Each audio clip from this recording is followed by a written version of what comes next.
Muy buenas tardes tengan todos. Muchas gracias por participar de este seminario. Déjenme darles la bienvenida al seminario virtual denominado Ciclo de Desarrollo de Software e Importancia de la Seguridad Informática en las Organizaciones, dictado por el candidato doctor Víctor Hugo Chávez Salazar. Para iniciar este seminario tenemos las palabras de bienvenida de la magíster Guadalupe Riera Claure, directora del Instituto de Investigación y Capacitación en Ciencias Administrativas. Buenas tardes, licenciada. Buenas tardes, Juan Carlos. Buenas tardes a todos los estudiantes que se encuentran presentes para esta charla, a este taller virtual. Muy importante el ciclo de desarrollo del software, la importancia de la seguridad informática en las organizaciones, a cargo del PhD Víctor Hugo, el licenciado Víctor Hugo. Perdón. Hola, hola. ¿Me escuchan? Se lo escucha Víctor fuerte y Hugo, claro. hola. Sí, licenciada, buenas tardes a todos. Buenas tardes, ¿me escuchan? Sí, licenciada, se lo escucha Perdón, fuerte y yo claro. estoy aquí. Bueno, vamos a dar la bienvenida a Víctor Hugo Chávez.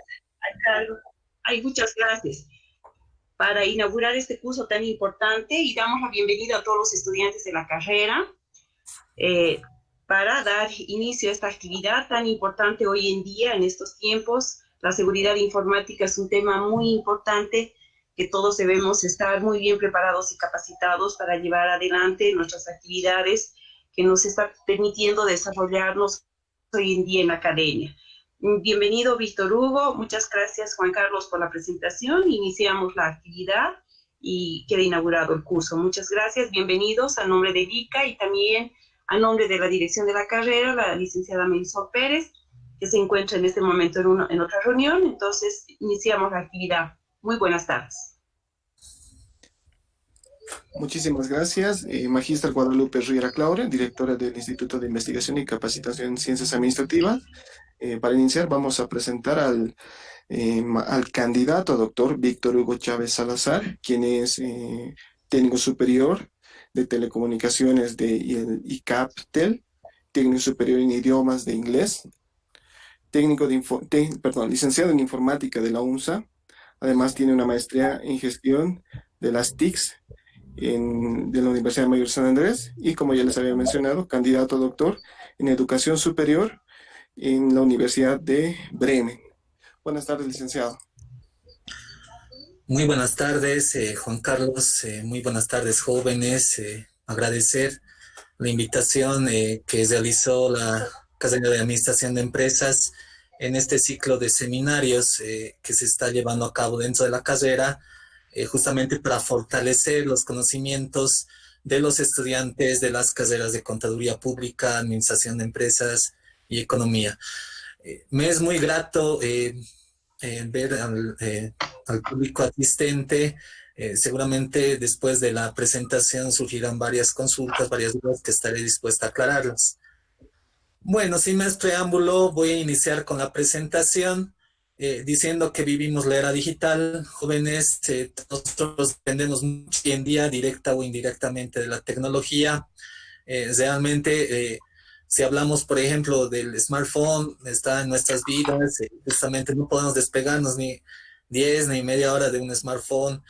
Realmente la tecnología forma parte de nuestras vidas a nivel organizacional, a nivel académico y a nivel personal. No olvidemos que justamente existen 5 generaciones de las computadoras, ¿no?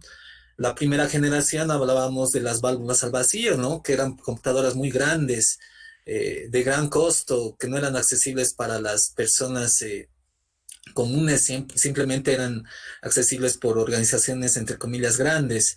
La segunda generación de computadoras hablamos de los transistores, ¿no? Que justamente en función al tamaño que tenían estas computadoras de válvulas al vacío ha ido disminuyendo. Luego hablamos del tema de los circuitos integrados, ¿no? Grandes componentes electrónicos de un computador ya agrupados, ¿no? En una tarjeta. Luego entramos a la etapa del microprocesador.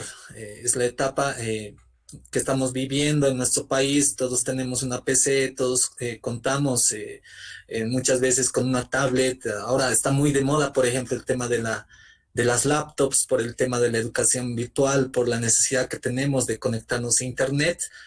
Pero tampoco olvidemos que hoy en día ya existe la quinta generación de computadoras, ¿no? Relacionadas principalmente al uso de la inteligencia artificial. Países como Japón, Estados Unidos, Alemania, hoy en día ya han perfeccionado la tecnología como para reemplazar al ser humano. Y con esta afirmación, jóvenes, no estamos lejos de llegar en nuestro país. Si nosotros viajamos a Japón, a Estados Unidos, a Alemania, justamente hablamos de personas que nos atienden dentro de un restaurante, perfectamente se intercomunican con nosotros, nos toman la orden, nos dan el pedido y al finalizar nos damos cuenta que esa persona que interactúa con nosotros es un robot, por ejemplo. Entonces, esa es la tecnología, va creciendo día a día. Nosotros, como lo mencionaba al inicio de la presentación, no podemos estar alejados de este contexto. No podemos estar alejados de este contexto. Y es muy importante, jóvenes, especialmente en su área, que conozcan cómo es el ciclo de vida de desarrollo de un sistema de información. ¿Qué es lo que ustedes deben conocer al adquirir, por ejemplo, cuando estén dentro de una organización? Cómo es el tema de verificar ese ciclo de vida, cómo es el tema de adquirir el software, manejarlo, interactuar, saber hablar del código fuente, por ejemplo. Hoy en día representa algo muy importante que todos nosotros debemos conocer. ¿Está bien? Para este propósito, entonces, voy a compartirles la presentación que he preparado para este seminario.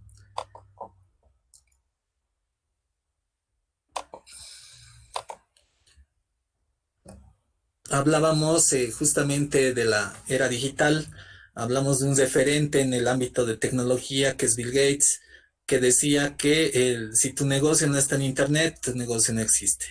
Hoy en día es imposible hablar de empresas, organizaciones grandes, jóvenes, por ejemplo, que no tengan una página web o que no hagan ese tema del comercio electrónico o las transacciones electrónicas dentro de un banco.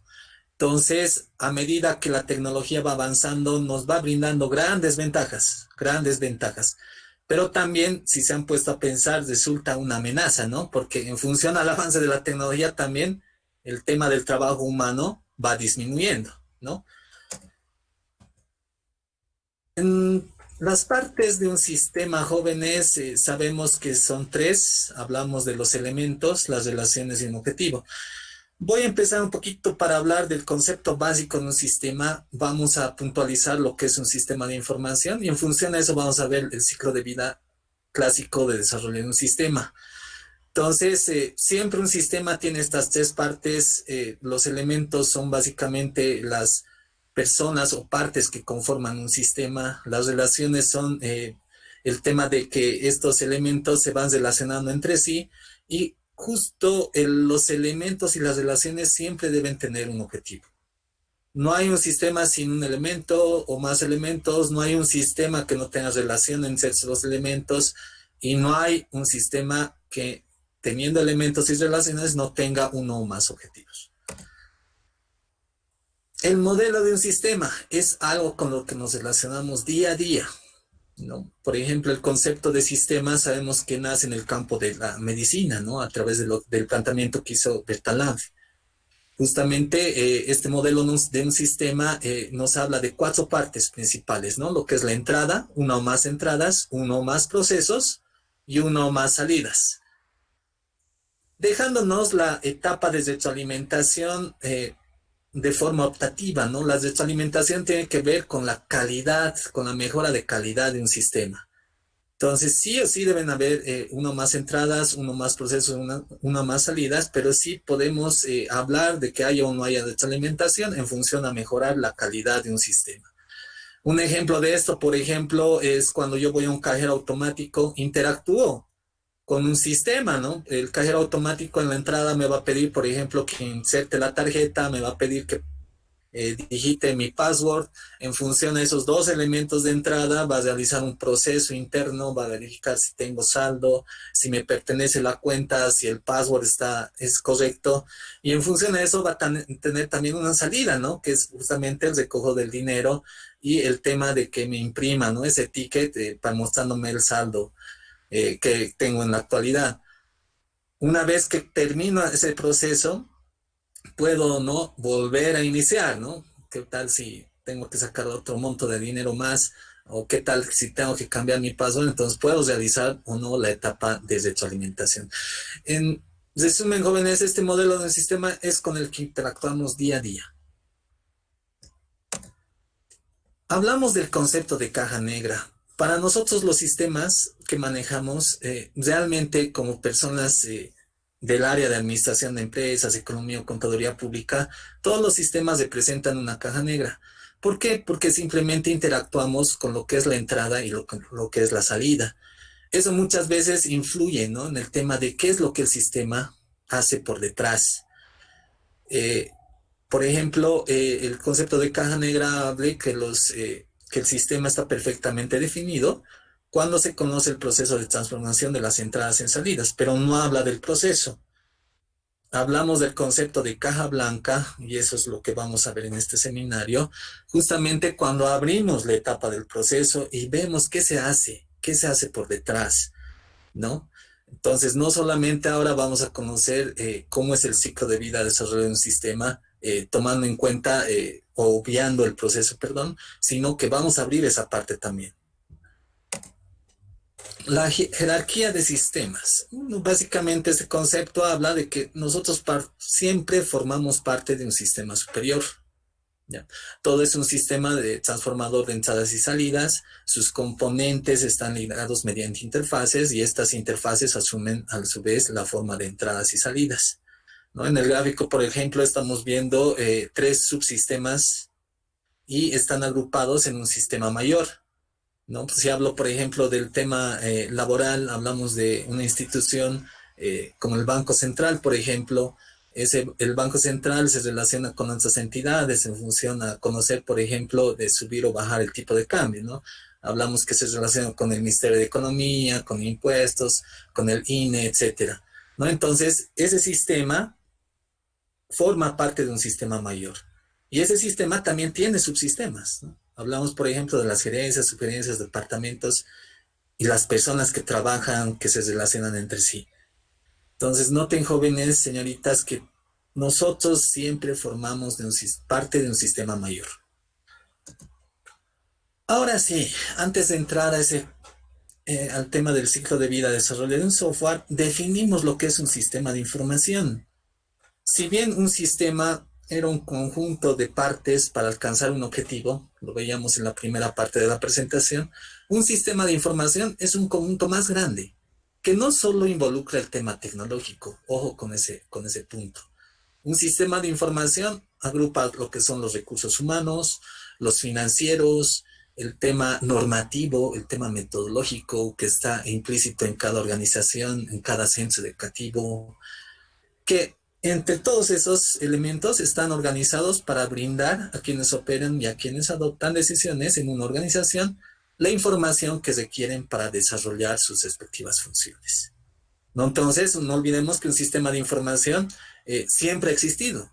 No hablamos de un sistema de información que ha ido con de la tecnología. La tecnología justamente ayuda a un sistema de información a que en el tema del proceso de la entrada y la salida, ese tiempo de proceso sea más corto, sea automatizado. Las funciones de un sistema de información, y esto es bueno que lo tengan muy claro, jóvenes, señoritas, la parte más importante de un sistema de información es la captura de datos. ¿Por qué? Porque justamente en función de esa captura, yo voy a realizar un proceso y voy a tener una o más salidas. Pero ¿qué pasa si esa captura de datos ha sido mala? Entonces todo mi proceso y toda mi salida me va a entregar información que no es necesaria o que no la necesito. Entonces, hablamos de que esta captura de datos es la función más costosa y muy expuesta, por lo general, a la generación de errores.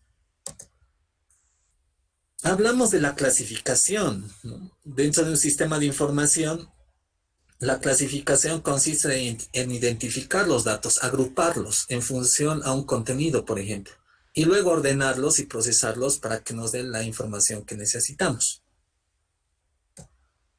El almacenamiento. Y aquí quiero entrar con el primer concepto que quiero dejar claro.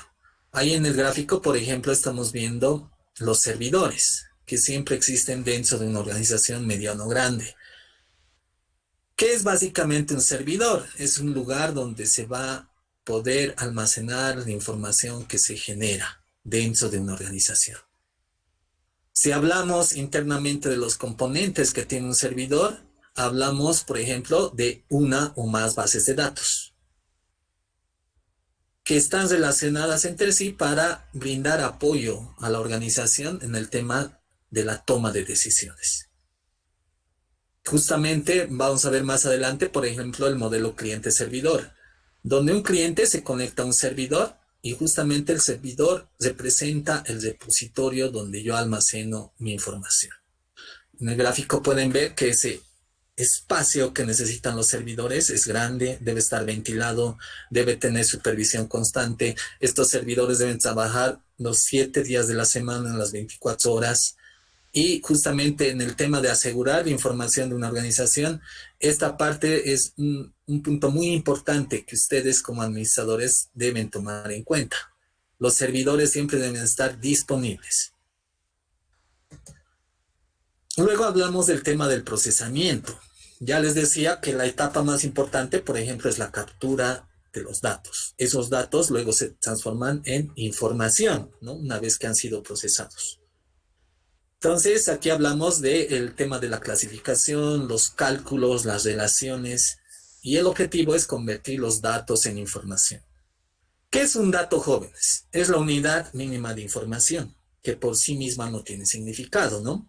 Un dato, por ejemplo, en el tema tecnológico es representado igual a un bit, ¿no? Un valor que puede tener o no puede tener presencia de un registro, 1 o 0. Esa agrupación de los bits, ya sean bytes, megabytes, gigabytes, terabytes, petabytes, ya representa lo que es la información, ¿no? Entonces, información es la agrupación de datos, básicamente. Luego, un punto muy importante, jóvenes, que justamente nace, se potencia con lo que es la Internet. Hablamos del tema de la transmisión. Hace unos 15 o 20 años atrás, por ejemplo, en el tema de escribir un correo, todo era manual o semi-manual, ¿no? Entonces, si yo quería escribir una carta, por ejemplo, a Bremen, en Alemania, esa carta tardaba un tiempo determinado, porque esa carta viajaba, ¿no? A través del correo. Entonces, una persona a través del avión llegaba a Bremen, buscaba la dirección y entregaba esa carta. Hoy en día, jóvenes, hablamos de que el tema de la tecnología a través del correo electrónico ha roto ese paradigma. Un correo, ¿en cuánto tiempo podemos enviarlo a Alemania, a Bremen, por ejemplo? O a Estados Unidos, o dentro de nuestro país, ¿no? Toman simplemente segundos, ¿no? Entonces, el tema de la transmisión hoy en día toma mucha importancia, principalmente por el tema de intercambiar información. ¿Está bien? La transmisión básicamente es el tema de realizar el intercambio de información entre puntos geográficos distantes. Esta transmisión nace bajo el concepto de telemática. ¿Qué es la telemática? Básicamente unimos el concepto de lo que son las telecomunicaciones más la informática. ¿Y qué es informática? La informática es la agrupación de las palabras de información más automática. ¿Está bien? Los reportes. Aquí volvemos al concepto de modelo de un sistema. Siempre debo tener una salida dentro de un sistema de información. Debo tener siempre uno o más reportes. Si ustedes han interactuado con un sistema académico, por ejemplo, siempre después de realizar todo el proceso de inscripción, tienen un reporte que les permite justificar en qué materias están inscritas. Ya les mencionaba el tema del cajero electrónico, por ejemplo, que yo hago la transacción y tengo un respaldo, ¿no? Tengo una impresión, o veo en pantalla, o voy a mi cuenta y veo qué transacciones he realizado en un determinado día. Entonces, los reportes son la salida, ¿no? Son la salida. un medio de salida de un sistema de información. Estos reportes obviamente deben ser legibles y útiles al destinatario. En este gráfico, jóvenes, he querido demostrar el tema de los sistemas de información y los sistemas de información automatizados. Ya les mencionaba que los sistemas de información siempre han existido. Hoy en día hablamos que la tecnología entra como un apoyo a que esos sistemas de información se automaticen y mejoren el tiempo de procesamiento. Y en el gráfico justamente vemos lo que les he mencionado. Antes, por ejemplo, cuando yo iba al campo, veía cómo se produce la papa, el arroz, la quinoa, justamente veíamos que todo era manual, ¿no? Una persona hacía el tema de la preparación del campo, sembraba, luego cosechaba y todo ese tema, todo ese tiempo era muy largo. Hoy en día, por ejemplo, en el tema de tecnología, hablamos que podemos utilizar el tractor, ¿no? Entonces el tractor obviamente va a ayudar bastante, ¿no? A la persona que está sembrando la papa o el arroz o la quinoa, a que ese proceso se agilice. Lo mismo sucede en las organizaciones. Si yo tengo un proceso que antes era muy largo, por ejemplo, en el tema de los certificados de nacimiento, yo tenía que ir a hacer fila, yo tenía que esperar a que transcriban manualmente mi certificado y luego tenía otro tiempo para ir a recogerlo. Hoy en día todo eso se ha automatizado, ha mejorado en función a que ya hay un sistema de información automatizado que realiza todo ese proceso. Hablamos, por ejemplo, de la banca electrónica, que se ha vuelto más importante con este tema de la pandemia, ¿no? Antes iba a un banco, hacía fila, sacaba ficha, o antes era hacer fila directamente, tenía que esperar a que un cajero se desocupe, y ahí retiraba mi dinero, tenía que contarlo, y bueno, me retiraba de la institución. Hoy en día puedo entrar con un usuario y password, puedo hablar de un token que me ayuda a realizar esa transferencia electrónica, y en temas de tiempo realmente eso se agiliza. Pero ojo, en el tema de utilizar el tema de la tecnología en realizar transacciones electrónicas o en el tema de realizar trámites, también hay un concepto muy importante que se ha vuelto muy álgido hace unos años atrás, que es el tema de la seguridad informática, que es un punto que también lo vamos a ver en este seminario. Ahora sí, jóvenes, una vez que tenemos claro los conceptos de lo que es un sistema, de lo que es un modelo de un sistema, de lo que es la jerarquía de sistemas, de lo que es dato, de lo que es información, de lo que es informática, de lo que es la telemática, vamos a entrar al tema del ciclo de vida de desarrollo de software. ¿Qué es un ciclo de vida de desarrollo de software? Son las etapas o fases que me van a permitir implementar un sistema de información automatizado. ¿Está bien? Tan simple como eso. ¿Qué etapas o fases siguen las organizaciones para implementar un sistema de información automatizado, del cual ustedes van a formar parte en ciertas etapas?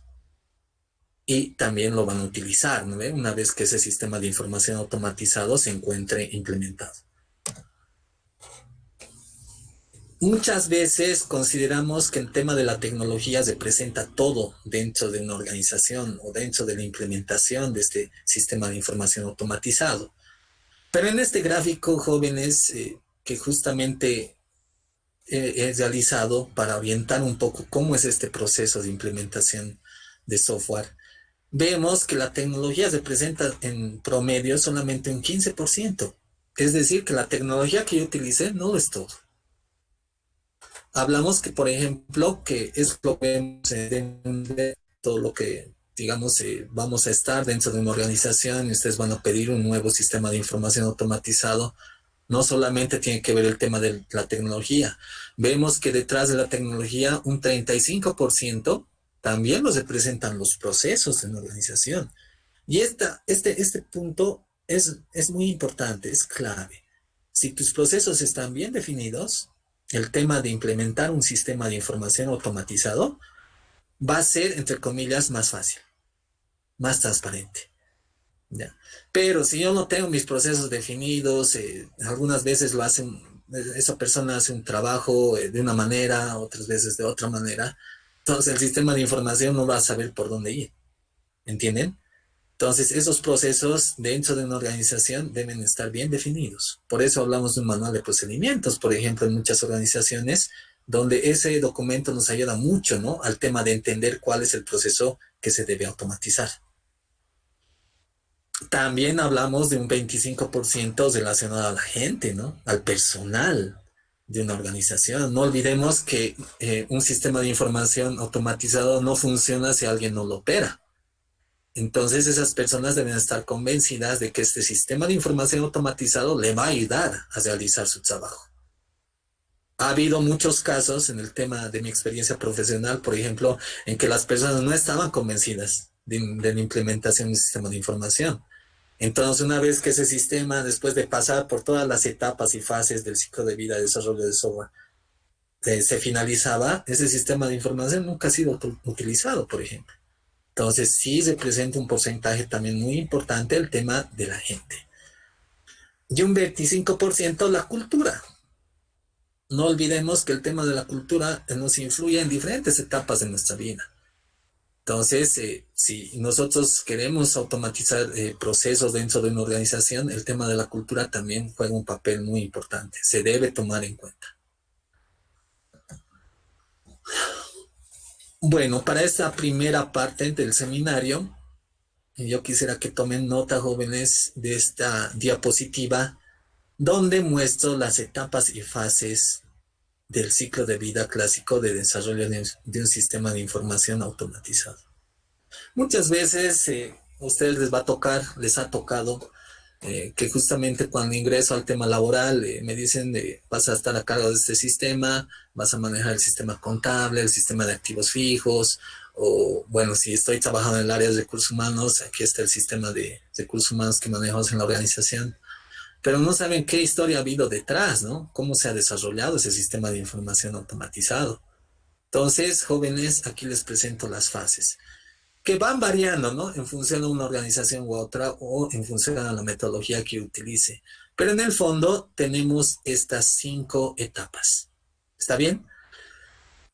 Hablamos, por ejemplo, de la etapa de análisis, que responde a la pregunta ¿qué voy a hacer? O cuál es el objetivo de ese sistema de información automatizado. ¿Se acuerdan que dentro de las partes de un sistema había lo que eran las relaciones, lo que es el objetivo, lo que eran los elementos? Entonces les decía, siempre un sistema debe tener un objetivo. En el análisis yo básicamente defino qué es lo que se va a automatizar. ¿Está bien? Debo tener ese punto muy claro.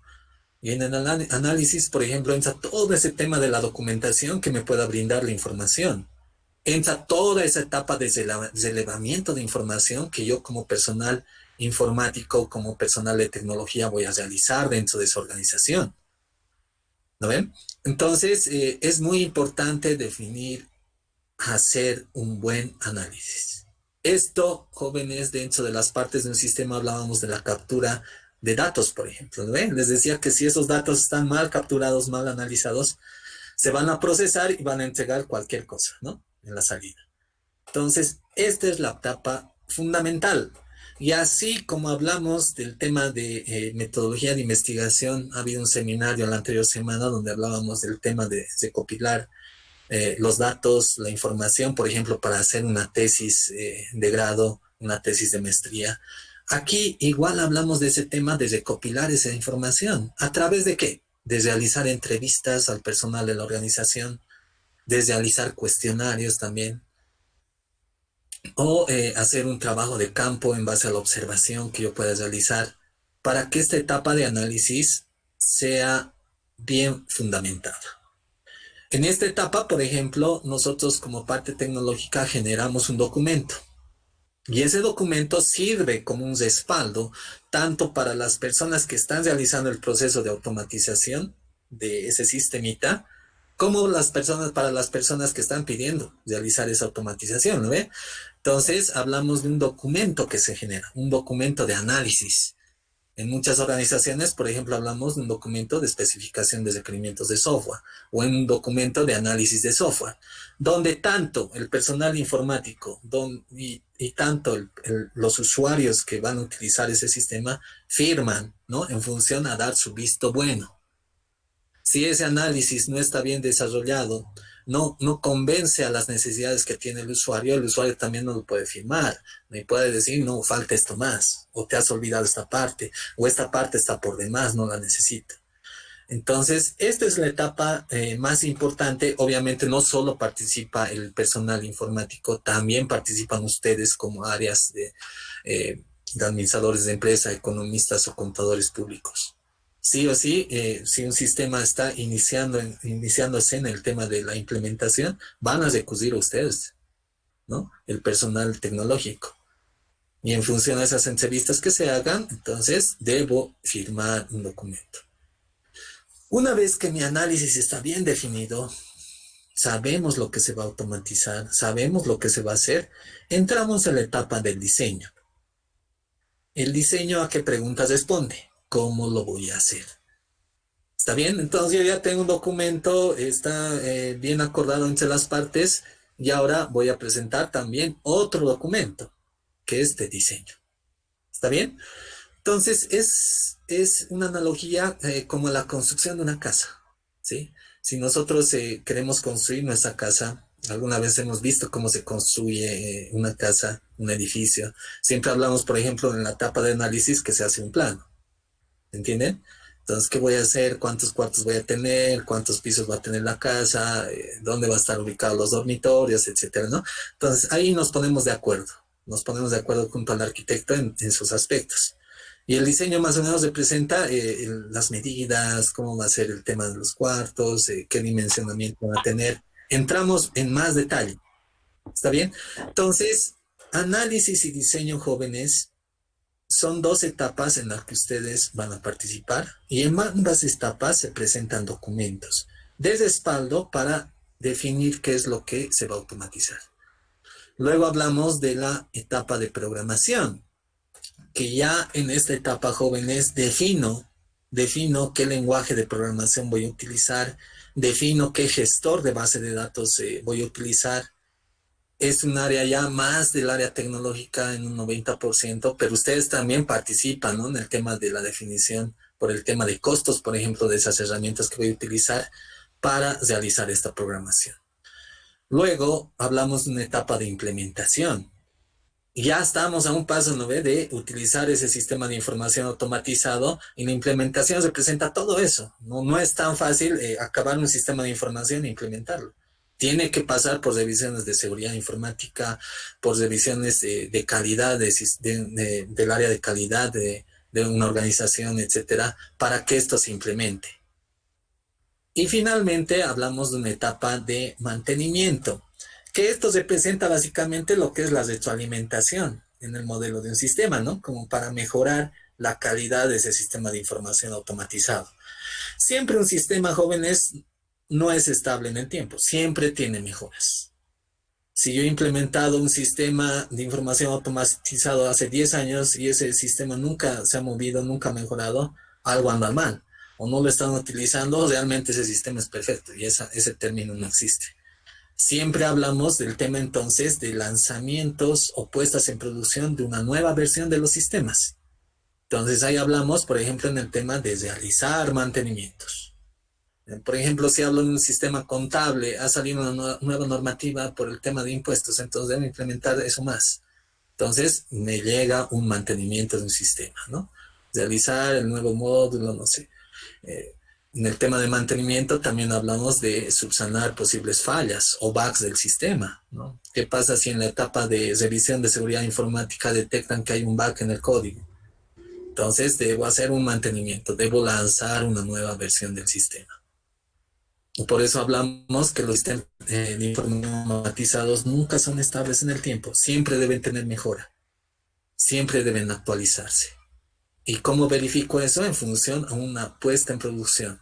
¿Cómo se controla? A través del versionamiento de los sistemas.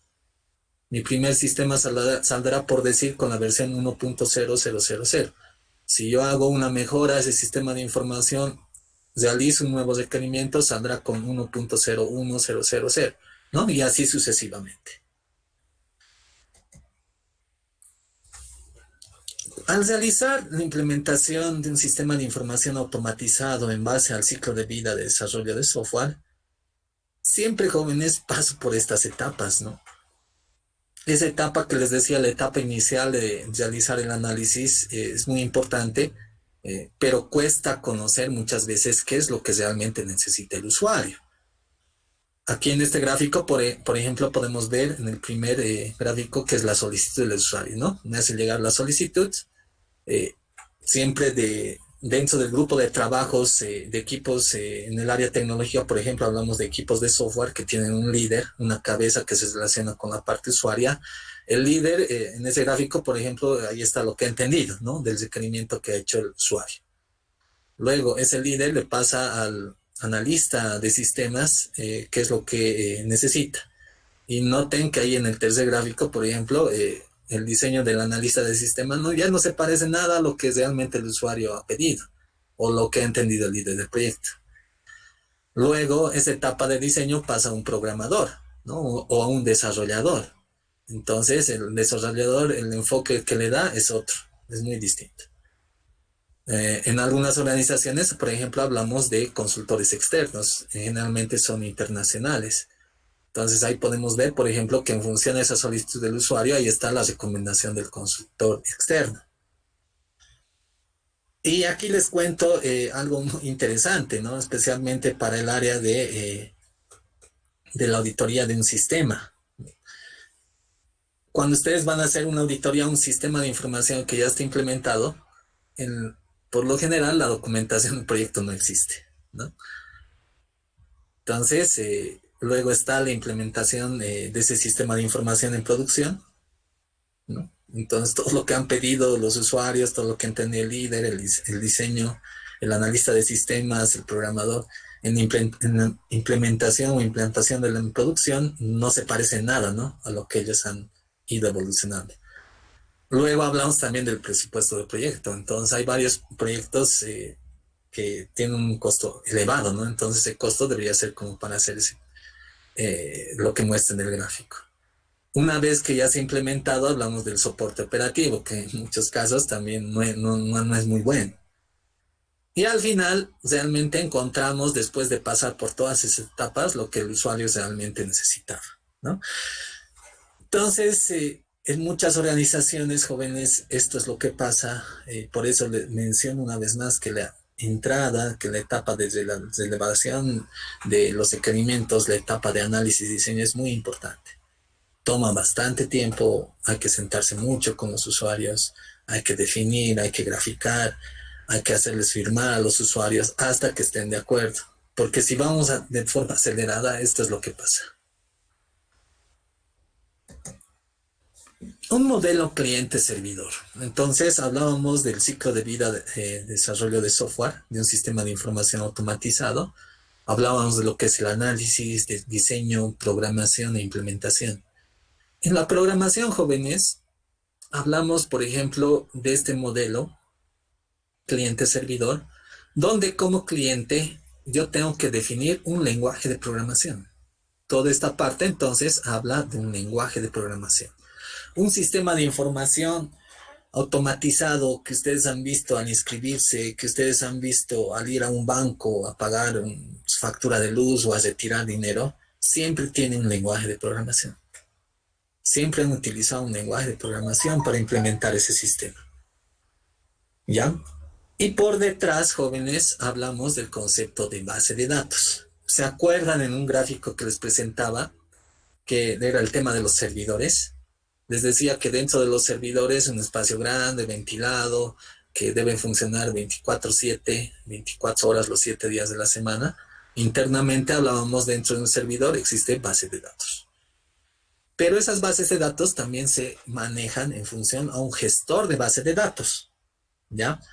Entonces, en el tema de lenguajes de programación, hay muchos lenguajes de programación. Y estos lenguajes de programación van mejorando con el tiempo, van evolucionando, algunos van desapareciendo, algunos van apareciendo, ¿no? Entonces, en el área tecnológica esto es muy, muy variable, ¿no? No es que un lenguaje de programación de hace 20 años ahora es el mejor, ¿no? Si en esos 20 años ese lenguaje de programación no ha mejorado características, no ha hecho que tenga más funcionalidades, más recursos como para la implementación de un sistema de información, ese lenguaje de programación puede desaparecer, ¿no? O se puede mantener en constante evolución, ¿no? A través de las mejoras que hagan los desarrolladores. En los lenguajes de programación, por ejemplo, han debido escuchar, ¿no? Hay cursos que salen los fines de semana para los que compran periódico, por ejemplo, o los que han visto algunos cursos por internet. Hablamos de .NET, por ejemplo, de Power Builder, de Java o de PHP. ¿Ya? Y hay muchos más, ¿no? Entonces, se debe definir un lenguaje de programación. Y hablamos también de la base de datos, de los gestores de base de datos. Al igual como en los lenguajes de programación, tenemos diferentes lenguajes de programación. En el tema de las bases de datos también manejamos diferentes gestores de base de datos. Entre los más conocidos, por ejemplo, hablamos del Informix, del mismo Access, jóvenes. Si ustedes instalan cualquier Office, por defecto viene el Access ahí. Entonces ha sido uno de los primeros gestores de base de datos. Hablamos del SQL Server, del Oracle, por ejemplo. Algunas preguntas que me hacían, ¿un lenguaje de programación se puede conectar a cualquier gestor de base de datos? ¿O realmente el tema es uno a uno, ¿no? Que .NET solamente se conecta a Informix? No, jóvenes, eso es indistinto. Cualquier lenguaje de programación puede conectarse a cualquier gestor de base de datos. Entonces, puedo hablar de sistemas de información automatizados que han sido desarrollados en Java, por ejemplo, en la parte del cliente, y en la parte del servidor utilizan Oracle. O sistemas de información automatizados que han sido desarrollados con PHP y en la parte de gestores de base de datos manejan el Oracle, ¿no? Entonces es indistinto. Entonces, ahí en el gráfico pueden ver cómo en este modelo, los usuarios a través de una PC, a través de una laptop, a través de un clientito, interactúan por detrás con lo que es el gestor de base de datos. Siempre, jóvenes, en un sistema de información hablamos de un gestor de base de datos. Base de datos, almacenamiento de información. Claro, nosotros cuando vamos a pagar, por ejemplo, al banco, alguna factura de luz, del agua, o queremos retirar nuestro dinero, simplemente vemos al cajero que se acerca a un computador, ingresa sus credenciales y hace la transacción. Pero por detrás, a través de una red, está transmitiendo la información a un gestor de base de datos, a un servidor, ¿no? Muchas veces cuando escuchamos decir, por ejemplo, el sistema se ha caído, no responde, puede deberse que, por ejemplo, a que la comunicación entre el cliente y el servidor se ha caído. O muchas veces que el gestor de base de datos se ha caído. O que ha habido lentitud en la conexión. Entonces, hablamos ahí de riesgos de seguridad informática que los tenemos que minimizar. No hay un riesgo que se minimice al 100%, ¿verdad? No hablamos de ese tema, sino podemos minimizar los riesgos.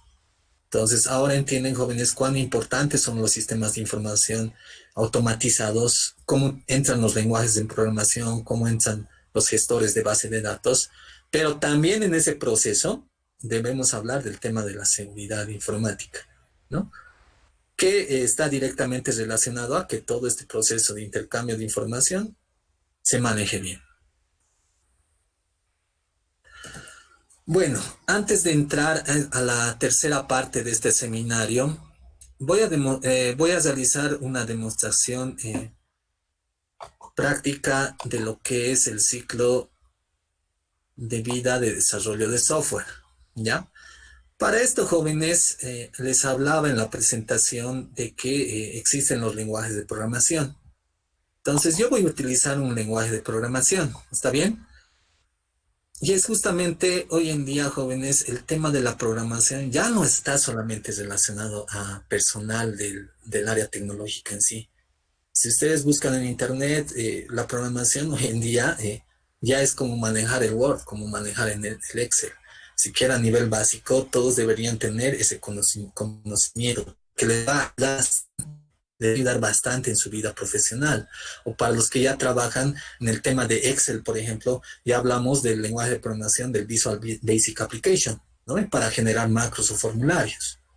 Entonces, forma parte también ya de nuestro desarrollo, de nuestra aplicación en el tema de ir a una organización y demostrar lo que conocemos, ¿ya? A ver, para este ejemplo, yo voy a presentarles el lenguaje de programación Power Builder, ¿ya? Entonces, esta es la interfaz que tiene un lenguaje de programación, ¿ya?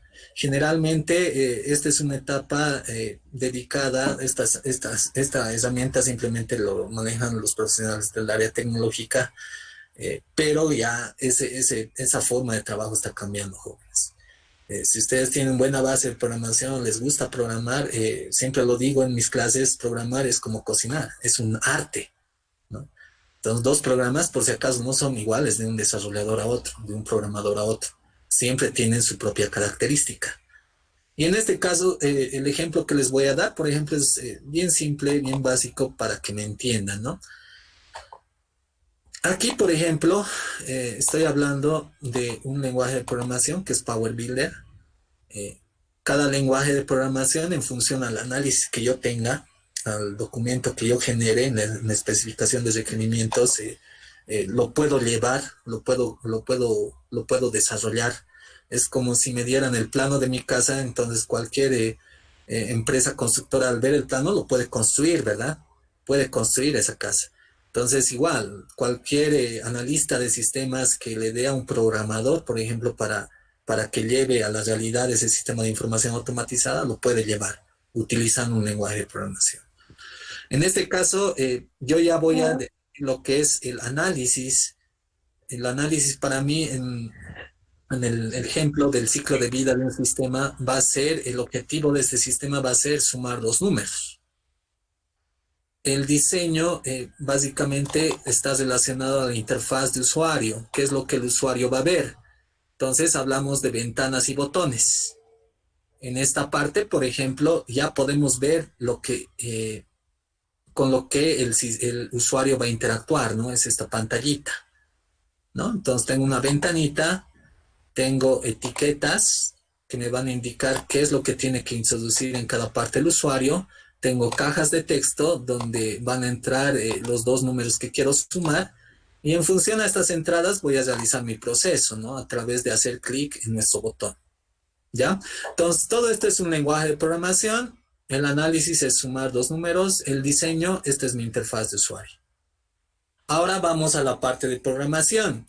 En la parte de programación, si hago doble clic sobre el botón, ya puedo ver lo que es el código fuente. Todo esto es el código fuente, ¿ya? Entonces, ¿se acuerdan de lo que les decía al inicio? Nosotros hablamos del concepto de caja negra. Sí, simplemente interactuamos con la entrada y lo que es la salida. Entonces, si yo les muestro esta interfaz, aquí se están sumando dos números, ¿no? Por ejemplo, le doy 5 y 2. Presiono el botón, le digo sumar y me da el resultado, ¿no? Pero, ¿qué es lo que está detrás del botón? ¿Qué es lo que pasa detrás del botón? Se realiza un proceso, se realiza una acción. Entonces, esa es la parte que vamos a abrir en este momento. Si hago doble clic sobre un botón, aquí veo el código fuente, Entonces, aquí aplico el concepto de modelo de un sistema. Una o más entradas, uno o más procesos y una o más salidas. Entonces, todos los sistemas de información automatizados siguen esas fases del modelo de un sistema. ¿Está bien? En este caso yo voy a tener dos entradas porque quiero sumar dos números. ¿Entienden? Aquí está A y aquí está B. Luego, una vez que haga clic sobre el botón, voy a agarrar lo que está en A y lo que está en B y lo voy a sumar para finalmente mostrar una salida. ¿Ya? Entonces, si yo ejecuto, si yo pongo en producción este sistema, ya puedo utilizar lo que he realizado, ¿no? Al hacer clic en el botón, entonces se realiza el proceso y me muestra la salida. ¿Entienden? Este es el concepto de ciclo de vida clásico de desarrollo de un sistema de información automatizado. Así es como desarrollamos e implementamos un sistema de información automatizado, jóvenes. Es tan simple como eso, si yo defino bien mi parte de análisis y diseño. Ahora, por ejemplo, ya no quiero sumar dos números, quiero sumar tres números, o quiero multiplicar dos números. Entonces tengo que hacerle un mantenimiento. Entonces, si yo tengo el código fuente, puedo modificar, ¿no? Puedo modificar. En vez de sumar, por ejemplo, aquí le voy a decir multiplicar.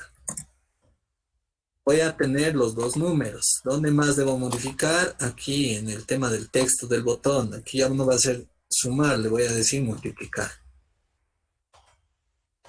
Luego también debo modificar el código. Aquí tengo mis entradas. En el proceso ya no va a ser suma, va a ser multiplicación. La salida ya no me va a decir la suma es, sino la multiplicación es. ¿Está bien? Estoy modificando mi código. Estoy haciendo una retroalimentación. Estoy haciendo un mantenimiento. Entonces, vuelvo a ejecutar. Salvo los cambios, guardo los cambios. Y puedo multiplicar esos dos números. ¿Entienden? Entonces, en un sistema de información automatizado, esto es lo que hacemos nosotros como área tecnológica. También modificamos el software que hemos entregado de acuerdo a los requerimientos que tiene el usuario. Ese tema que les decía del versionamiento del sistema tiene que ver con estos cambios. Si bien la versión inicial era 1.00, por ejemplo, cuando sumaban dos números, esta ya tendrá un nuevo número de versión, indicando que se han hecho modificaciones o mejoras a ese sistema. ¿Está bien? Entonces, esto es lo que el usuario ve. Aquí puedo cobrar de la luz, puedo hacer mis transacciones, ¿no ve? Así es como interactúa. Pero ahora ya conocemos que detrás del botón siempre hay una acción, siempre algo que se ejecuta en función al análisis y diseño que ha pedido un usuario.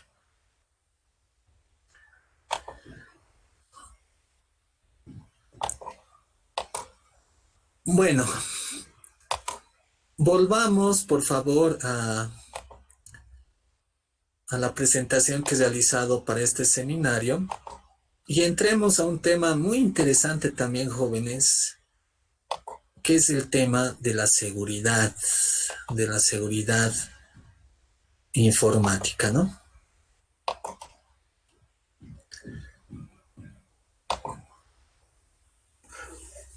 Este concepto hoy en día ha tomado una relevancia muy importante. En todas las organizaciones jóvenes, medianas, grandes, siempre van a ver que existe un área de seguridad informática, un oficial de seguridad informática. Y es eso, ¿no? Con lo que decíamos hasta ahora, con todos los conceptos que hemos visto, que a medida que la tecnología va creciendo, también el tema de la seguridad informática es muy álgido, es muy importante. Por ejemplo, la estructura jerárquica, especialmente para los administradores de empresas, ¿no? Que les interesa mucho, ¿no? Al lugar donde van a trabajar. Si nosotros entramos a páginas web de instituciones públicas, por ejemplo, siempre hay un link que me muestra cómo es la estructura organizacional de esa entidad, de esa institución. Por lo general, jóvenes, un área tecnológica está dividida en dos partes, un área de hardware y otra de software. Un área que le da importancia, que asegura que todo el hardware de la organización funcione, y otra parte es relacionada al software, ¿no? A lo intangible. Por ejemplo, en el ejemplo que les estoy mostrando, dentro de una sugerencia de infraestructura informática, hay un departamento de soporte técnico. ¿Qué hace un departamento de soporte técnico? Por lo general, esos analistas profesionales que trabajan dentro de un departamento de soporte técnico son los más conocidos dentro de una organización. ¿Por qué? Porque como su nombre lo indica, ellos van a brindar ayuda, van a dar soporte en diferentes aspectos que un usuario necesita. Por ejemplo, he llegado a mi trabajo, estoy escribiendo en el teclado, justo estaba mi taza de café al lado y se echa mi café.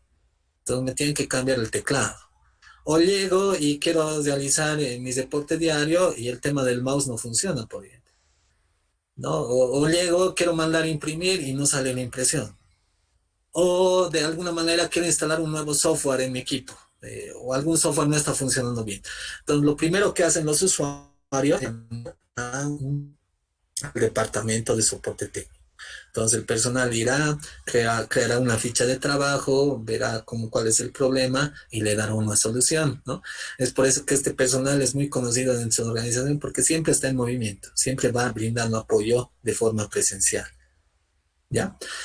Luego hablamos de un departamento de base de datos y comunicaciones. Ya se deben imaginar en esta parte qué aspectos manejan, ¿verdad? Con el tema del modelo cliente-servidor que les he mostrado, por ejemplo. Aquí hablamos de que estos analistas, estos DBAs, Database Administrators, deben dar soporte, deben asegurar de que las bases de datos y comunicaciones siempre estén funcionales, siempre estén disponibles. Si ustedes quieren hacer, por ejemplo, una llamada, en el caso de una llamada que va a mover millones en su negocio y no tienen la disponibilidad de servicio, por ejemplo, ¿qué es lo que harían?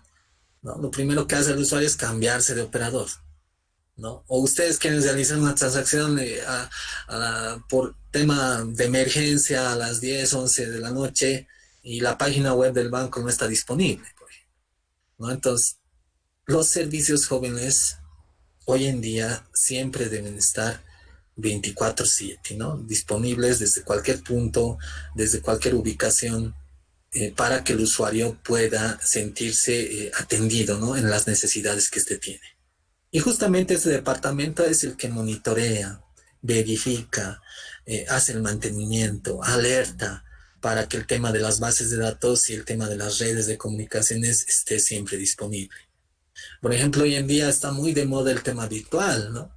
Eh, Dentro de la carrera de administración de empresas, por ejemplo, hablamos del tema de los exámenes en línea. Entonces, claro, ahí el estudiante cuando es la primera vez que da este tipo de exámenes se pone nervioso, muchas veces no prevé el tema de la conectividad o justamente al momento de conectarse su wifi se cae. Suceden N cuestiones jóvenes que estoy seguro por las que ustedes han pasado. Pero en tema de la plataforma, por ejemplo, nosotros como área de soporte tecnológico a esa plataforma, a ese campus virtual que tenemos, siempre estamos monitoreando a que el tema de la conectividad, por ejemplo, esté disponible. Y si no lo está, nosotros somos los primeros en alertar a los docentes como para que ya no utilicen o se justifique el tema de que no han tenido conectividad. Pero en la mayoría de las veces, por la experiencia que ya tengo hasta el momento, es más por el descuido, entre comillas, del estudiante, ¿no?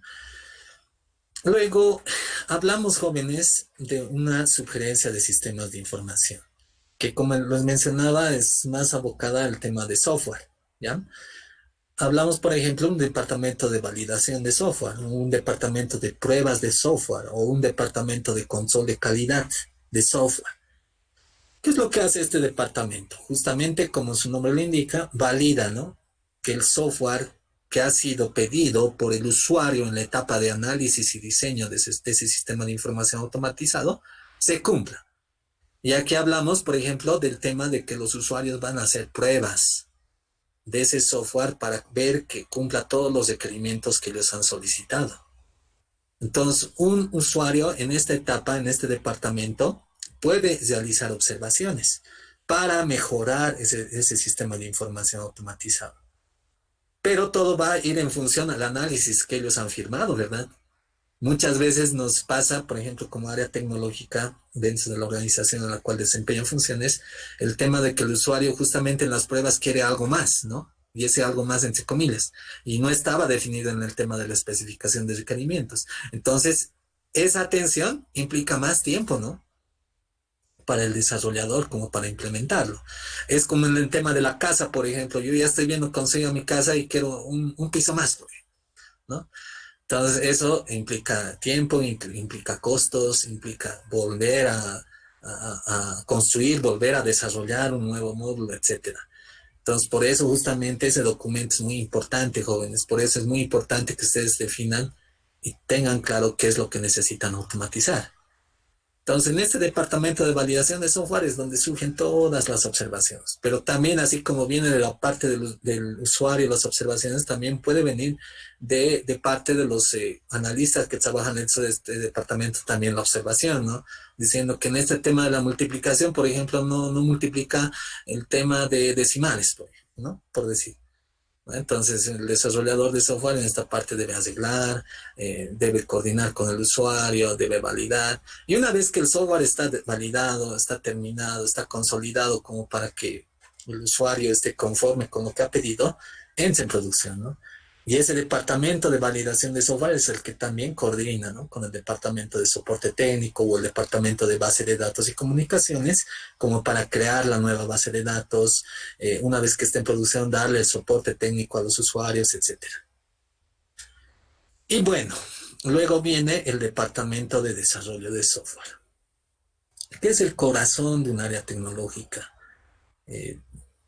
En esta parte es donde se realiza toda la parte de análisis, diseño, desarrollo del software.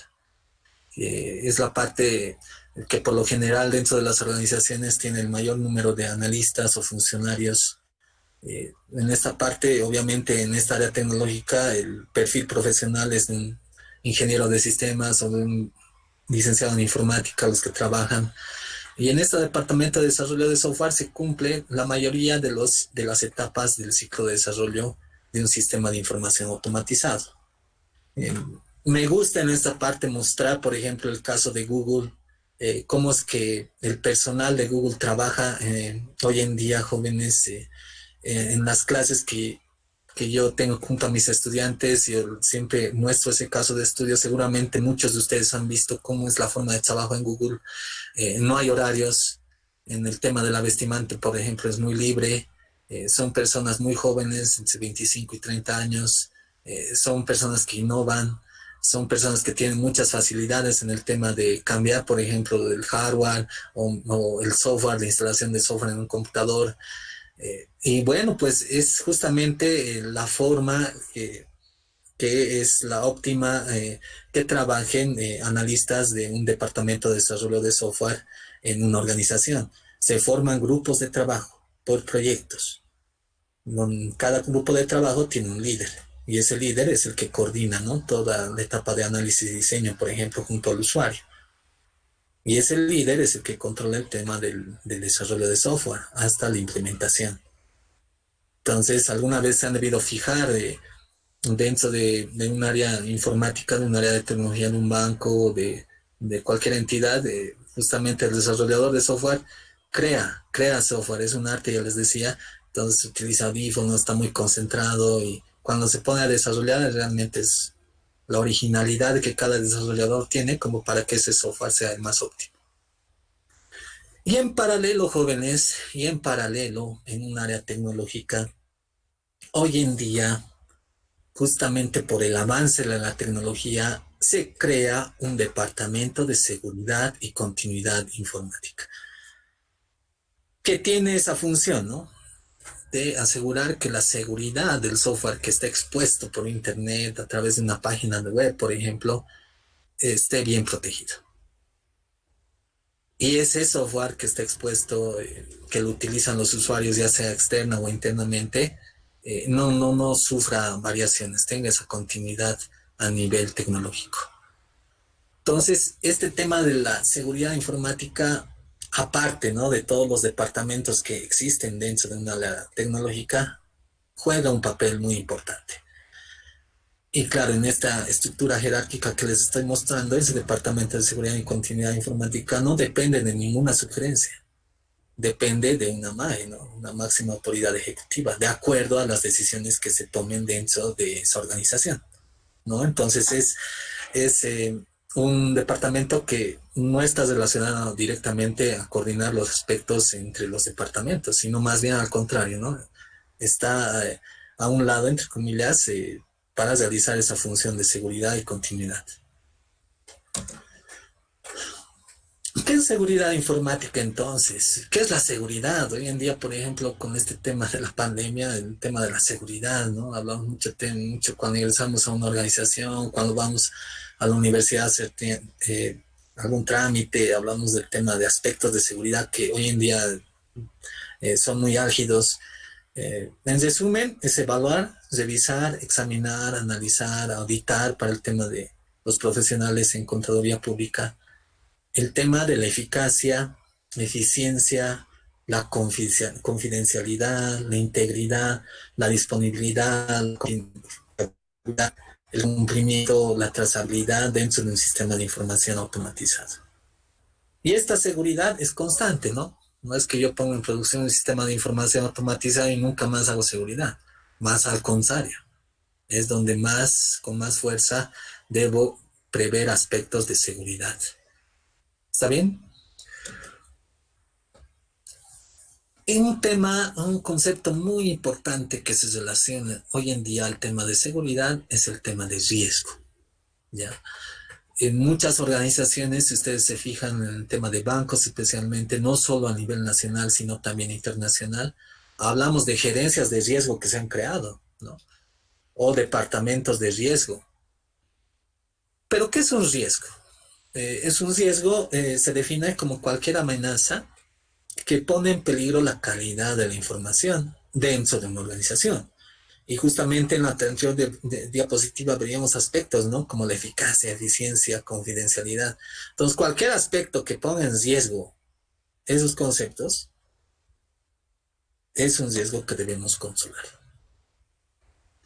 Ahora, hablando del riesgo, hablando de lo que es amenaza, no solamente la amenaza es externa, ¿no? Muchas veces decimos la seguridad informática es justamente para evitar que los hackers o crackers ingresen a modificar la información que yo genero.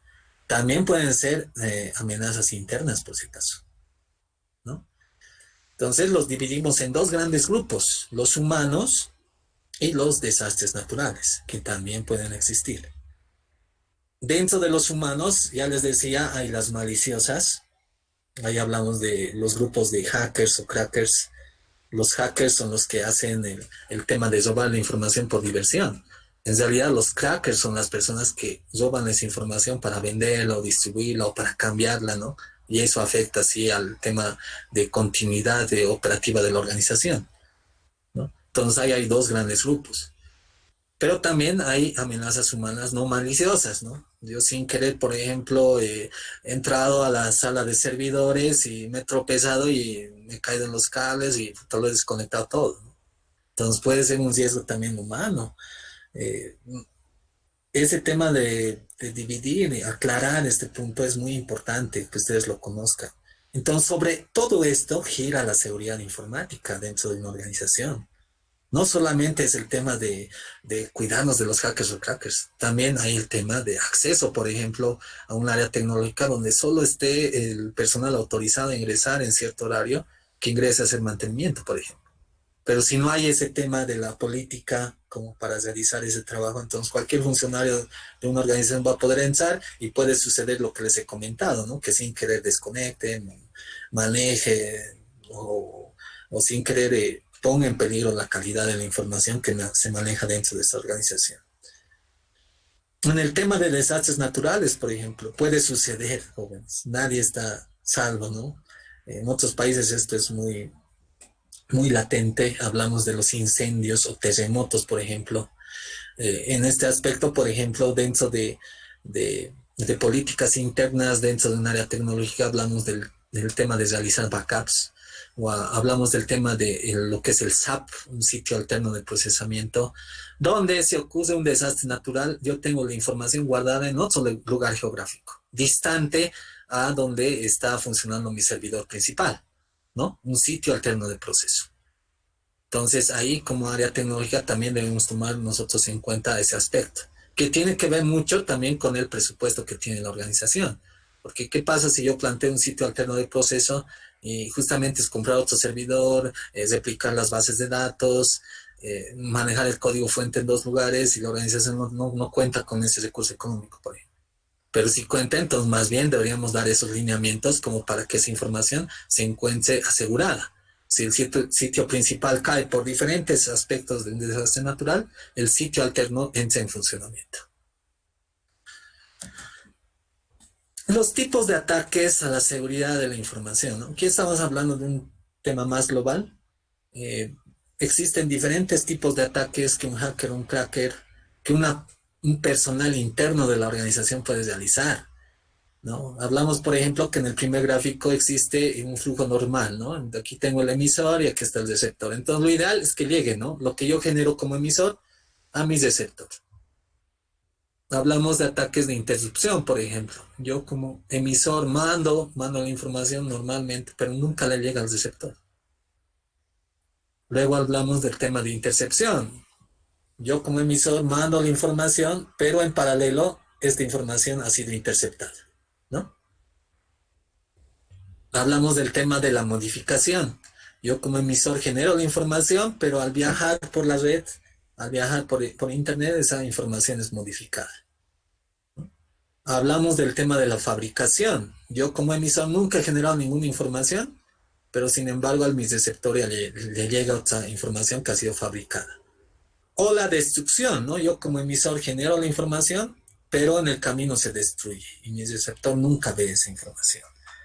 Entonces hoy en día escuchamos, ¿no? En las noticias, leemos en internet que hay varios ataques eh, realizados con el tema de robar la información, modificar la información, eliminar la información.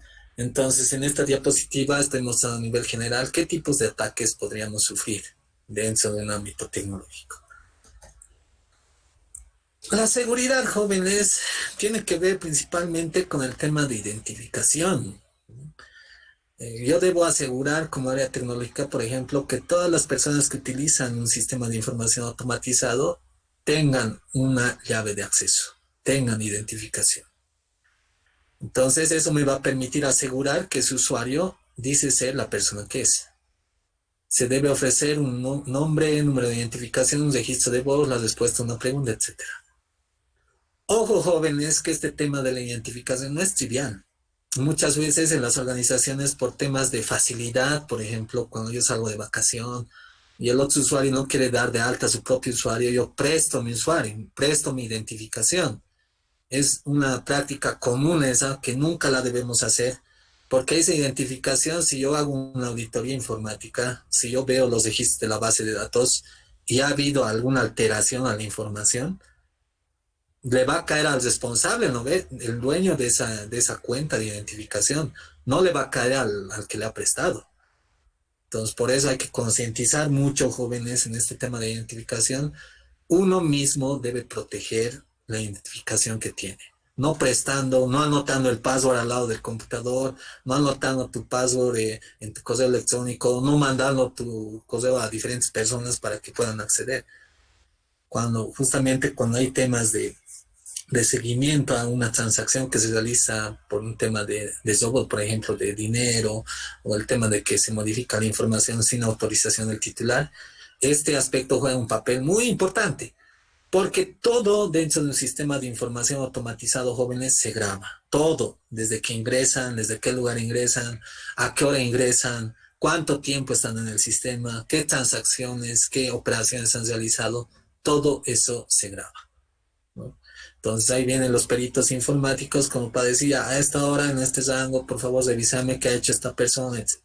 Muchas veces cuando vamos a trabajar pensamos que la información es nuestra, ¿no? Todo lo que nosotros generamos como información nos pertenece, las fotos, los videos, en internet, pero en varias organizaciones ya se crea antes de que ingreses a trabajar por el uso de los recursos informáticos, jóvenes, toda esa información no te pertenece. No pertenece al funcionario, más bien pertenece a la organización. Y justamente cuando hay algún tema de gasteo de información, de una auditoría informática, lo primero que hacen es justamente precintar la CPU o quitarle la laptop, ¿no? Porque ahí está todo el detalle de las operaciones, los logs que ha realizado ese usuario. Entonces, mucho ojo, jóvenes, en tema de la identificación, no presten esa identificación a otra persona. ¿Está bien? La autenticación. Este es un concepto que ha ido mejorando con el tiempo. Antes hablábamos solo del tema de un usuario y un password, ¿no ve? Y claro, ese password se ha ido complicando, entre comillas, con el tiempo. Antes solo era números o letras, pero ahora, ¿qué nos pide? Números, letras, carácter especial, etc. Y en muchos casos, y eso lo digo con experiencia propia, ese password es difícil de acordar, porque el usuario pone, ingresa, y listo, está llamando al departamento de seguridad informática de la organización diciendo, no he olvidado mi password, resetéamelo. O en el tema de un banco, por ejemplo, si no recuerdas el tema de la autenticación, no vas a entrar, ¿no? Entonces hay que hacer resetear, te tienen que asignar un nuevo password, tienes que cambiarlo la vez que ingresas, etc. En este tema de la autenticación, hoy hablamos del tema de tokens, que nos ayudan a asegurar que esa persona realmente es la dueña de esa cuenta. especialmente en el caso de banca electrónica. Hoy en día en el Banco Unión, por ejemplo, muchos han debido realizar transacciones por medio electrónico, por lo que es banca por internet. El celular se ha convertido en un medio especial como para que ahí les llegue un password también, ¿no ve? Al momento de realizar una transferencia o realizar una compra, eh, vía PayPal, ¿no? Entonces ahí les llega un token a su celular. Entonces les dice ingrese este token, este número a la transacción que estés realizando. Pero ¿qué pasa si no tengo el celular o he hecho perder mi celular? Es un riesgo muy grande, jóvenes. Entonces son medidas que han permitido mejorar el tema de la seguridad, pero depende mucho del usuario que maneja esa información, como para que ese password, ese token le llegue a la persona que realmente está realizando esa transacción, ¿no? La autorización. Entonces yo cuando ingreso a un sistema de información automatizado debo ver lo que me corresponde ver, ¿no? No veo todo lo que tiene un sistema de información automatizado. Si yo entro a mi cuenta bancaria en vía banca por internet, simplemente veo mi saldo, veo los últimos movimientos que he hecho, veo el tema de poder comprar, por ejemplo, algo por internet, pero no veo más, ¿no? Entonces, pero ese sistema de información no es solo que tiene esas opciones, ¿no? Un administrador puede ver más cosas, puede monitorear cada transacción que se ha realizado, puede tener más reportes, etcétera. Entonces, esta parte de autorización significa lo que yo debo ver con el usuario que yo tengo. En un sistema de recursos humanos, si yo estoy encargado del tema de las multas, por ejemplo, al personal, simplemente veo la parte de control de personal. Pero un gerente de recursos humanos, un director de recursos humanos ya puede ver todo, ¿no? La parte de registro de personal, vacaciones, capacitación, etcétera. Luego también hablamos en el tema de la seguridad informática, del tema de la criptografía. Este es un campo que ha ido creciendo bastante con el tiempo. Hoy en día hablamos, por ejemplo, de que todos los mensajes vía correo electrónico deben ir encriptados. Entonces ahí hablamos de una llave pública y una llave privada. En el tema de intercambio de información entre dos entidades, por ejemplo, a través de servicios web, hablamos de esos conceptos de que los datos que viajan deben ir encriptados, justamente por el hecho de que pueden ser modificados en el tema de que el receptor esté enviando, el emisor esté enviando datos al receptor, o puedan ser eliminados, ¿no? Esa información. Entonces, yo tengo una llave pública con la que genero la información. En el gráfico que están viendo le dice Hello Alice. Se encripta esa información por medio de esa llave pública. Viaja por el tema de la transmisión por internet. Y la persona que tiene esa llave privada, ¿no? Abre, ¿no? Vuelve a abrir ese mensaje viendo, ¿no? La información que le he enviado. Entonces, este tema de la criptografía se basa en función de algoritmos matemáticos. ¿Qué es un algoritmo? Es una secuencia de pasos, ¿no? Para lograr un objetivo. Y permite acceder a la información solo a usuarios autorizados. Las pistas de auditoría. Este es un aspecto fundamental, jóvenes, que deben conocer todos. Todo lo que yo hago dentro de un sistema de información automatizado se graba. Si ustedes entran, por ejemplo, al computador, ahí hablamos, por ejemplo, en Windows, que hay un visor de las tareas que yo he realizado, se puede ver. Si buscamos en internet cómo ver las acciones que he realizado en mi equipo, ustedes mismos pueden ver en sus equipos qué es lo que han hecho, cuándo lo han hecho. Entonces, todo se graba. Y en un sistema de información automatizado de una entidad, por temas de seguridad informática, esto toma más relevancia. Obviamente para el usuario como tal no lo ve, ¿no? Muchas veces dice, no me está monitoreando nadie, no me está viendo nadie.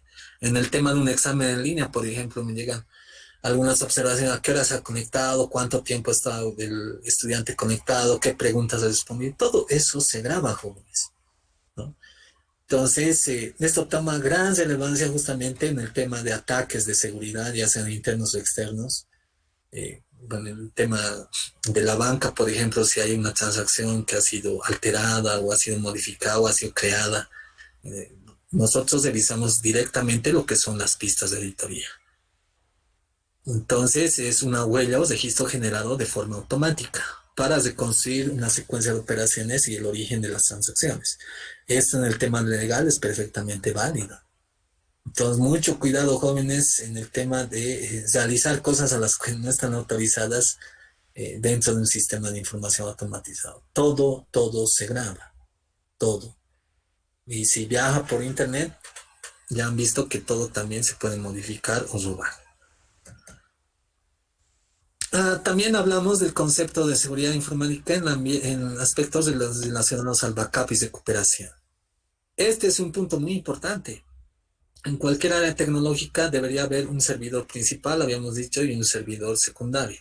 Justamente en el gráfico están viendo que el cliente se mueve sus transacciones las 8 horas, por ejemplo, que funciona un banco en el servidor principal. Pero ¿qué pasa si este servidor principal se cae? Por N factores, ¿no? Ya sea conexión de red, lentitud, una falla de hardware, o estaban haciendo mantenimiento y se les ha ido el cable, la luz se ha ido, ¿no? Entonces entra en funcionamiento el servidor secundario.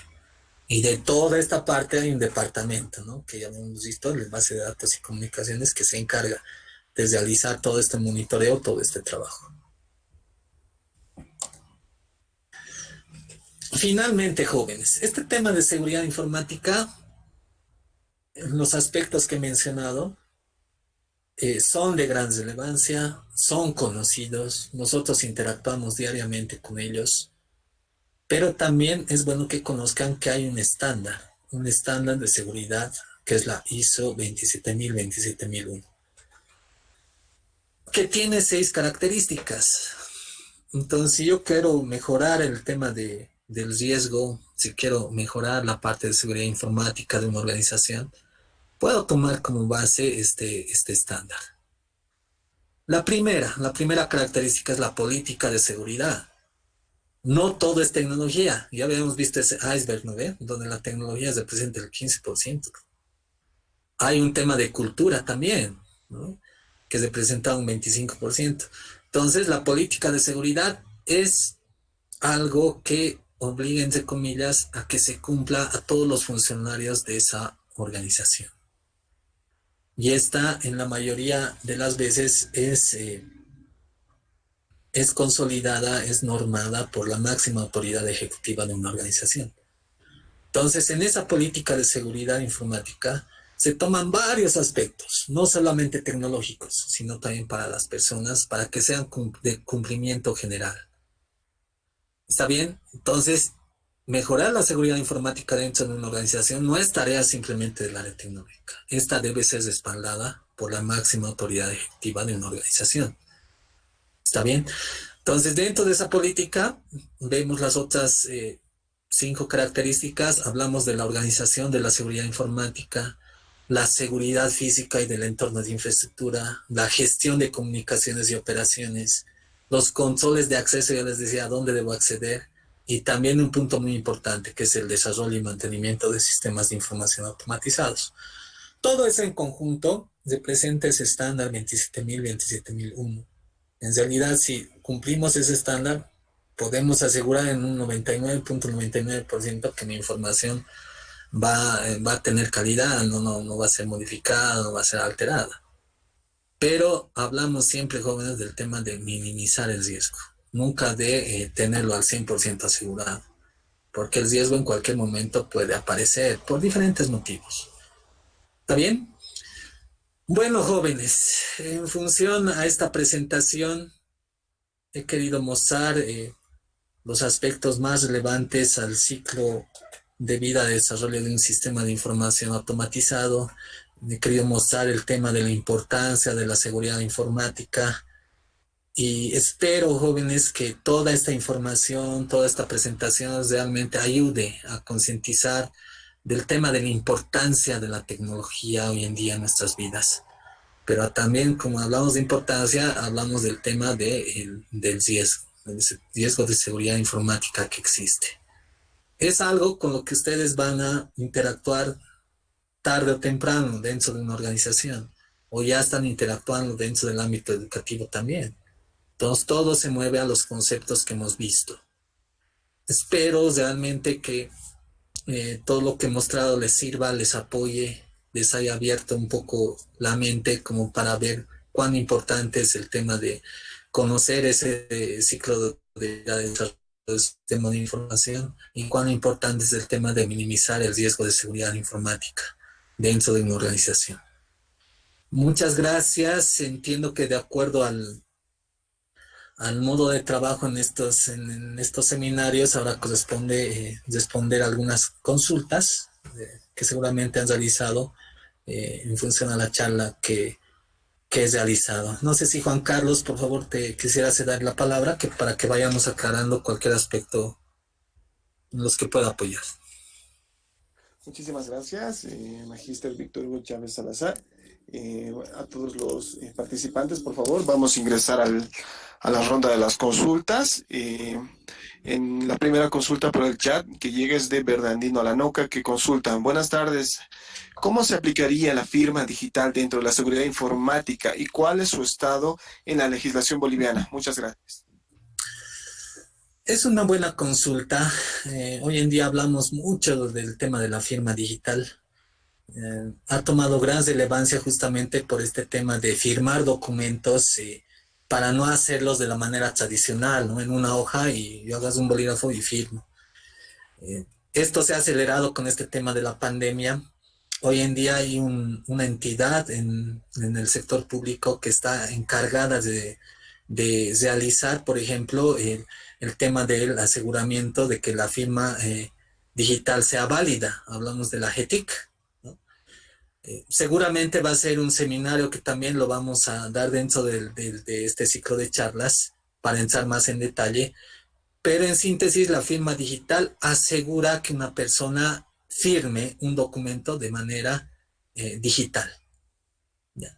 Hay muchos aspectos que se tienen que tomar en cuenta en ese punto, ¿no? Hay un software que te permite firmar ese documento, ¿no?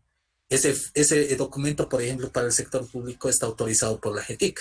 Entonces, cada persona al momento de pedir, de generar esa firma digital asociada a una persona, también se lo genera con las medidas de seguridad correspondientes. Y a partir de ahí, esa persona puede firmar los documentos digitalmente. Y si yo recibo un documento que ha sido firmado por una persona autorizada, también puedo verificar la autenticidad de ese documento por medio de otro software. Entonces, así aseguro que ese documento realmente ha sido firmado por la persona que yo espero que firme. En resumen, es eso. Es un tema muy interesante. Ha tomado mucha trascendencia en diferentes aspectos, especialmente en el sector público, por el tema de eliminar el papel, ¿no? Pero seguramente lo vamos a ver en detalle en otro seminario que también vamos a plantear, ¿no? En el tema normativo, para precisar la pregunta, también ya existe una normativa dentro de nuestro gobierno que valida ese tema de la firma digital. Entonces es perfectamente válida si yo firmo a través de ese código que me asignan como persona o como empresa también, para que ellos realicen transacciones, mueva documentos que son firmados por mi persona digitalmente. Entonces está respaldado. Es lo mismo que el teletrabajo, ¿no ves? ¿Se acuerdan que el teletrabajo hasta antes de la pandemia no estaba respaldado? Luego salieron decretos que respaldaban plenamente el tema del teletrabajo. Es igual. En ese mismo orden ha ido creciendo y ha sido más relevante el tema de la firma digital. Muchísimas gracias, Magíster Víctor Hugo Chávez. No nos ha llegado ni una consulta más al chat. Vamos a esperar, por favor, un minutito. Si hay alguien que tiene alguna consulta, puede habilitar su micrófono y hacerla.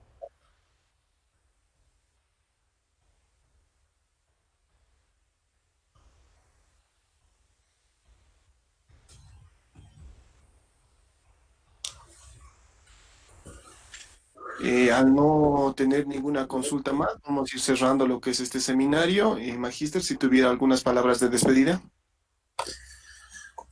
Bueno, jóvenes, sí. Adelante, Giovanna. Creo que era un error. Bueno, jóvenes, muy agradecido por la oportunidad de dirigirme a ustedes. Son estudiantes de la Facultad de Ciencias Económicas y Financieras que realmente deben conocer de tecnología, deben manejar la tecnología, les va a ayudar mucho en su vida profesional, ya les ayuda desde ahora en su vida diaria. Agradecido por su tiempo. Espero que este seminario apoye a mejorar su vida académica y profesional, y dispuesto a cualquier consulta, a cualquier duda en lo que les pueda apoyar. Eh, de manera muy complacida voy a estar atento, ¿no? Atento a través de Juan Carlos, de poder apoyar el tema de aclarar más consultas o dudas. Es muy interesante el tema de la firma digital, seguramente más adelante también vamos a charlar respecto a ese punto. Y el tema de la tecnología va creciendo diariamente, ¿no? Diariamente, y debemos tener cuidado, debemos conocer cómo es el tema del trabajo dentro de una organización, del tema de sistemas, y ese es el objetivo con el cual se ha dado este seminario.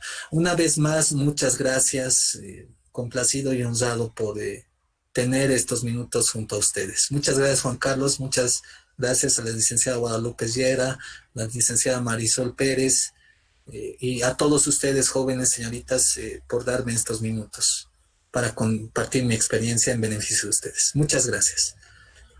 A nombre de la carrera de Administración de Empresas y el Instituto de Investigación y Capacitación en Ciencias Administrativas, agradecemos al candidato doctor Víctor Hugo Chávez Salazar por la exposición del seminario virtual Ciclo del Desarrollo de Software e Importancia de la Seguridad Informática en las Organizaciones. En estos momentos, informarles a todas las personas que se ha enviado a lo que es el chat de la sala, el formulario de cierre para que puedan llenarlo y posteriormente solicitar, ¿no?, lo que es el certificado de participación. Sin más que decirles, estamos cerrando este seminario. Que tengan todos muy buenas tardes. Buenas tardes.